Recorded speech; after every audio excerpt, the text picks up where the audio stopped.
The blood-soaked sunset cast long shadows across the dusty plains of Wyoming Territory. 1873.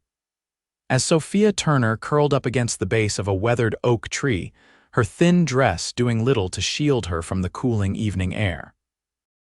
At 18, she had already endured more tragedy than most faced in a lifetime.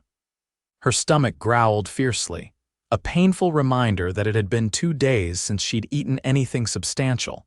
She'd been traveling west with a wagon train when cholera swept through their camp. Her parents and younger brother succumbed within days, leaving her alone in an unforgiving land. The wagon master, concerned about the spreading illness, had advised everyone to continue onward, promising to send help back.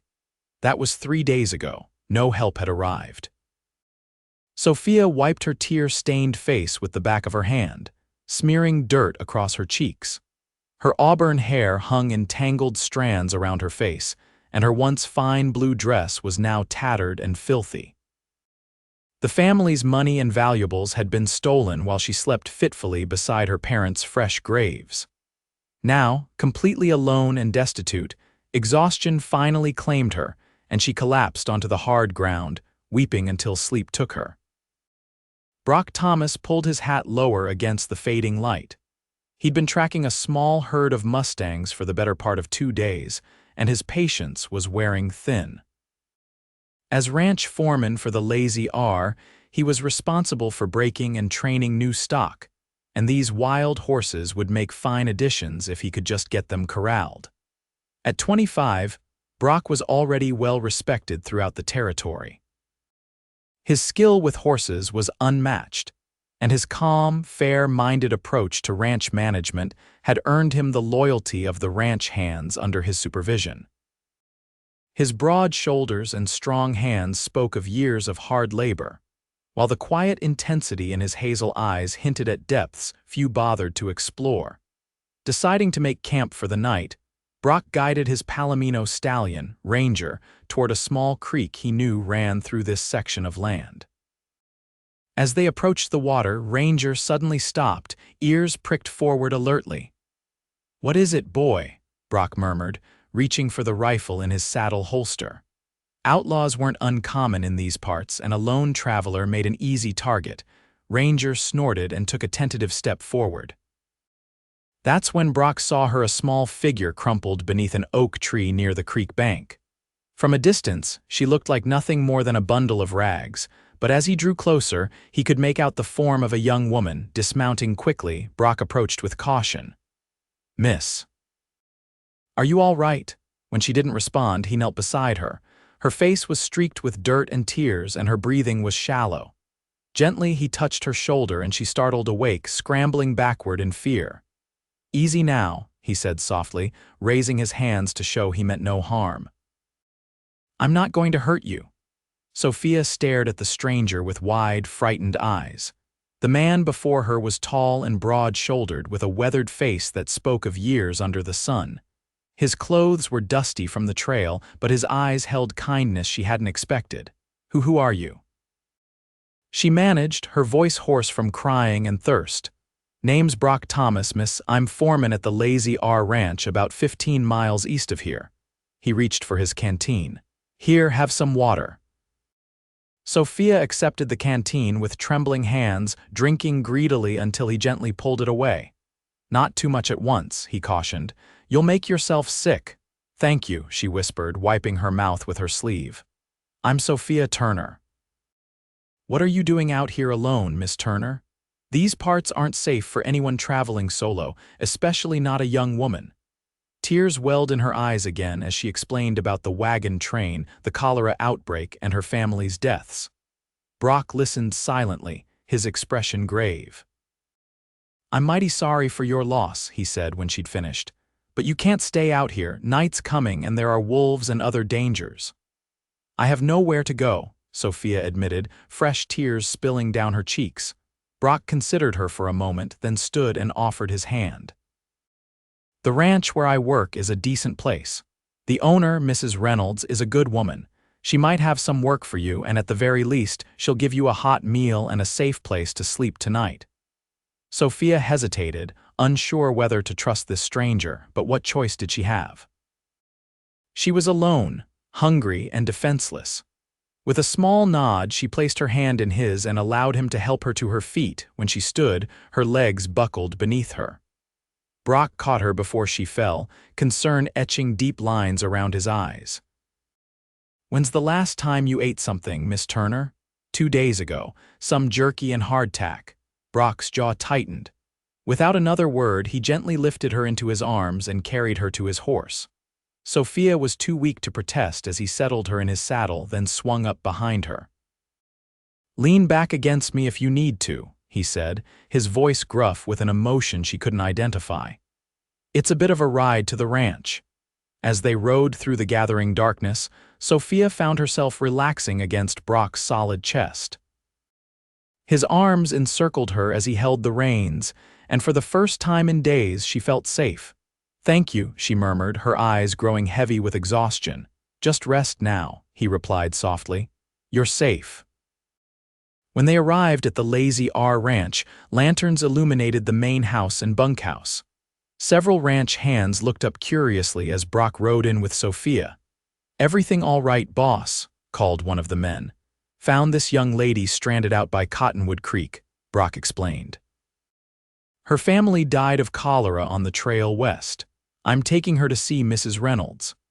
The men nodded sympathetically, tipping their hats respectfully to Sophia as Brock helped her down from the horse. Mrs. Abigail Reynolds was a formidable woman in her 50s who had run the Lazy R since her husband's death 5 years earlier. Her gray-streaked hair was pulled back in a severe bun, but her eyes were kind as she took in Sophia's bedraggled appearance. "Bring her in, Brock," she said, holding the door open wider.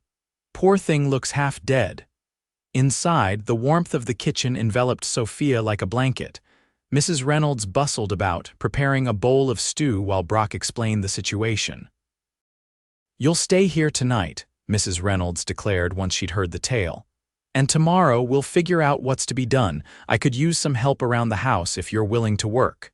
Sophia nodded eagerly. "I can cook and clean, madam. My mother taught me well." "Good. Eat your stew and then I'll show you where you can sleep." Mrs. Reynolds turned to Brock. "Thank you for bringing her here. It was the right thing to do." Brock nodded, his eyes lingering on Sophia. "Will you be all right, Miss Turner?" "Yes," she said softly. "Thanks to you." He tipped his hat and left, but not before Sophia noticed a strange fluttering in her chest at his parting smile. The next few weeks passed in a blur for Sophia. True to her word, Mrs. Reynolds gave her work in the house, cooking, cleaning, and helping with the laundry. The work was hard but honest, and for the first time since losing her family, Sophia felt useful again. She saw Brock often, usually at mealtimes when he and the other ranch hands came in to eat. He was unfailingly polite, asking after her health and whether she was settling in well. Sometimes she caught him watching her when he thought she wasn't looking, a thoughtful expression on his face. One evening, as Sophia was hanging laundry to dry, Brock approached, leading a gentle bay mare. "Evening, Miss Turner," he greeted, touching the brim of his hat. "Mr. Thomas," she replied with a smile. "What can I do for you?" "Actually, I thought I might do something for you." He patted the mare's neck. "This is Penny. She's getting on in years, but she's gentle as they come. I thought you might like to learn to ride." Sophia stared at him in surprise. "Me, ride a horse?" Brock's lips quirked in amusement. "Well, it's pretty much essential out here. Can't expect to get anywhere on foot in this territory." I've never ridden before," she admitted. "We always traveled by wagon." "Everyone starts somewhere, what do you say?" "I can teach you if you're willing to learn." Something about the earnest look in his eyes made it impossible to refuse. "I'd like that very much, Mr. Thomas." "Brock," he corrected. "If we're going to be spending time together, you might as well use my given name." "Brock," she repeated, feeling a blush creep up her cheeks. "And you must call me Sophia." The next day, after her morning chores were complete, Sophia met Brock at the corral. He'd already saddled Penny and was waiting patiently.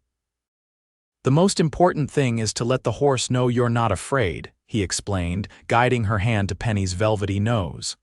"They can sense fear." "But I am afraid," Sophia confessed, nervously stroking the mare's face. Brock chuckled. "Then you'll have to pretend you're not." Horses respect confidence.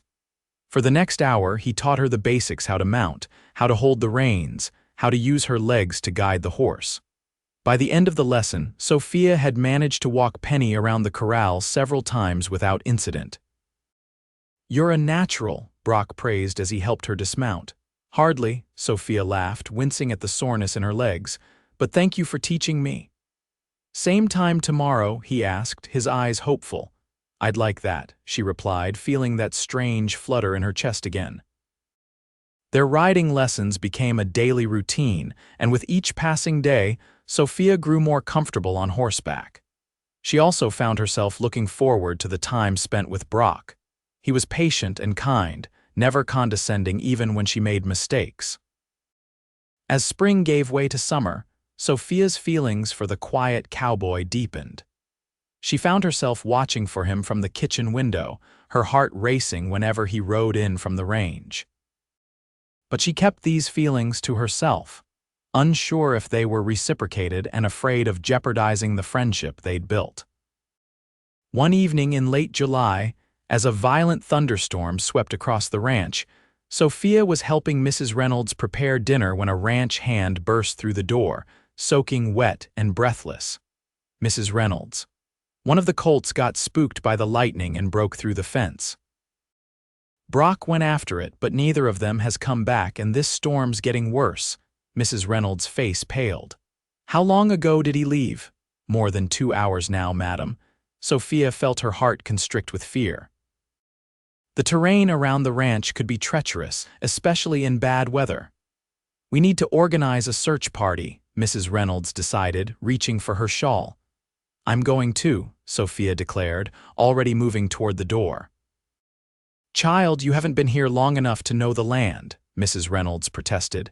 "I know enough," Sophia insisted, "and Penny knows the way home even in the dark." Before anyone could argue further, Sophia ran to the barn. Her hands trembled as she saddled Penny, but her determination never wavered. She couldn't bear the thought of Brock injured or lost in the storm. The rain was relentless as Sophia rode out with 3 ranch hands. They split up to cover more ground, agreeing to fire a shot if anyone found Brock. Sophia headed toward the creek where Brock had first found her, following a hunch that he might have gone that way in pursuit of the colt. The visibility was poor, with rain pelting down and occasional flashes of lightning illuminating the landscape in brief, eerie bursts. Sophia called Brock's name repeatedly, straining to hear any response over the howling wind. After nearly an hour of searching, Sophia was soaked to the skin and beginning to lose hope.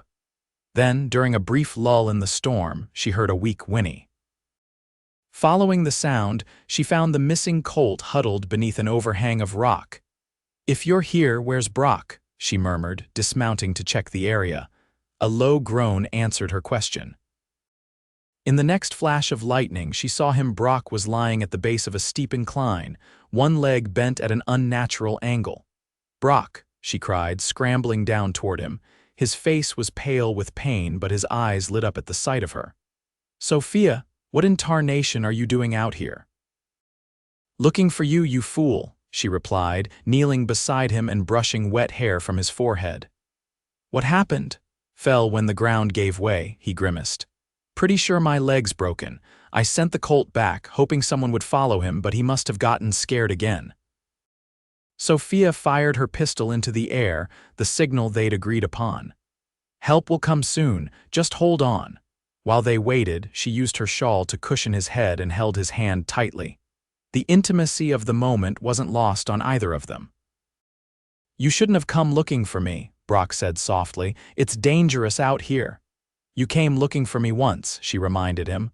"I was just returning the favor." His fingers tightened around hers. "Sophia," whatever he was about to say was interrupted by shouts as the other searchers arrived. The men fashioned a makeshift stretcher, and together they carried Brock back to the ranch, with Sophia leading both horses.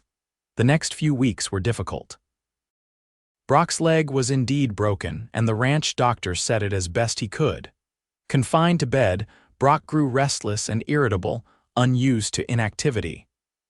Sophia took it upon herself to visit him daily, bringing meals, books, and her company to help pass the time. One afternoon, as she sat beside his bed reading aloud from a dog-eared copy of The Last of the Mohicans, Brock interrupted her. "Why are you doing this, Sophia?" She looked up, confused. "Doing what?" "Taking care of me, reading to me. You have your own duties to attend to." Sophia marked her place in the book and set it aside. "Maybe I enjoy your company. Even when I'm as ornery as an old bear with a thorn in his paw," she laughed. "Even then." Brock studied her face for a long moment, his expression unreadable. "You know, when I found you that day by the creek, I thought you were the most beautiful thing I'd ever seen, even covered in dirt and tears." Sophia's breath caught in her throat. "You never said." "What was I supposed to say? You just lost your entire family." "The last thing you needed was some cowboy mooning over you." He reached for her hand. "But these past months, watching you build a new life here, seeing your strength and courage, I couldn't help falling in love with you, Sophia Turner." Tears welled in Sophia's eyes. "I love you too," she whispered. "I think I have since that first day when you lifted me onto your horse and made me feel safe again." Brock pulled her closer, his lips finding hers in a tender kiss that held the promise of all that was to come. By autumn, Brock was back on his feet, though he still walked with a slight limp that the doctor said might never fully disappear.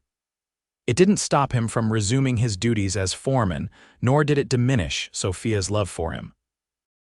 They were married on a crisp October day, with Mrs. Reynolds hosting the celebration at the ranch. Sophia wore a simple white dress that Mrs. Reynolds had helped her sew, with wildflowers in her hair. Brock couldn't take his eyes off her as she walked toward him, his face alight with love and pride. "Never thought I'd be fortunate enough to have a wife as beautiful and brave as you," he murmured as they shared their first dance as husband and wife. "And I never thought I'd find love in the wilderness after losing everything," she replied, resting her head against his chest. "You saved me in more ways than you know." The years that followed brought both joy and hardship, as was the way of life on the frontier. When Mrs. Reynolds decided to retire and move east to live with her daughter, she offered to sell the Lazy R to Brock and Sophia at a price they could manage with their savings and a bank loan. "This place needs young blood," she told them. "And there's no one I'd rather see take it over than you two." So, at the ages of 21 and 28, Sophia and Brock became the owners of the Lazy R Ranch. Under their stewardship, the ranch prospered. They expanded the herd, built a larger barn, and added several rooms to the main house. Their first child, a son they named James, arrived on a snowy December night 2 years after their wedding. Brock paced anxiously outside the bedroom door while the midwife attended to Sophia, his face breaking into a radiant smile when he heard his son's first lusty cry. "He has your eyes," Sophia told him as he cradled the infant in his strong arms. "And your spirit, I'd wager," Brock replied, gently touching the baby's tiny hand. 2 years later, they welcomed a daughter, Emily, with the same joy and wonder. As their family grew, so did their love for each other and the life they'd built together. On the 5th anniversary of the day Brock had found Sophia by the creek, he surprised her with a special gift, a locket containing miniature portraits of their children. "To remind you that even from the darkest moments, beautiful things can grow," he said as he fastened it around her neck. Sophia touched the locket reverently. "I don't need reminding. I see it every day in the life we've built together." That evening, after the children were asleep, they sat on the porch swing, watching the sunset paint the sky in hues of gold and crimson. "Do you ever wonder what would have happened if you hadn't found me that day?" Sophia asked, her head resting on his shoulder. Brock tightened his arm around her. "I don't believe in coincidences, love. I was meant to find you, just as you were meant to find me when I fell during that storm. We saved each other," she murmured, "and we'll keep on doing that every day for the rest of our lives," he promised. As darkness settled over the land they both loved, Sophia reflected on the journey that had brought her here. From an orphaned girl crying in the dirt to a beloved wife, mother, and respected rancher, it was a transformation she could never have imagined in those dark days after losing her family. But life had a way of surprising you, of offering hope when all seemed lost. And sometimes, that hope came in the form of a kind-hearted cowboy with gentle hands and a steadfast heart. In the years that followed, the Lazy R Ranch became known throughout the territory not only for its fine horses and cattle, but also for the warmth and hospitality of its owners. Travelers, including those from wagon trains heading west, often stopped for rest and supplies, and Sophia made it a point to offer special kindness to those who had suffered losses similar to her own. "Everyone deserves a second chance at happiness," she would say, remembering her own journey from despair to joy. As their children grew, Brock and Sophia taught them not only the practical skills needed for ranch life, but also the values they held dear: compassion, perseverance, and the importance of helping others in need. When James was 12 and Emily 10, a severe drought hit the territory. Many smaller ranches faced ruin as water sources dried up and grazing land withered. Brock and Sophia, whose foresight had led them to dig deeper wells the previous year, opened their land to neighboring herds and shared their water. "We have enough to get by," Brock told a grateful neighbor whose cattle might otherwise have perished. "And what's the point of prosperity if you can't help your fellow man in times of need?" That winter, when heavy snows isolated the ranch for weeks, the family gathered around the fireplace each evening.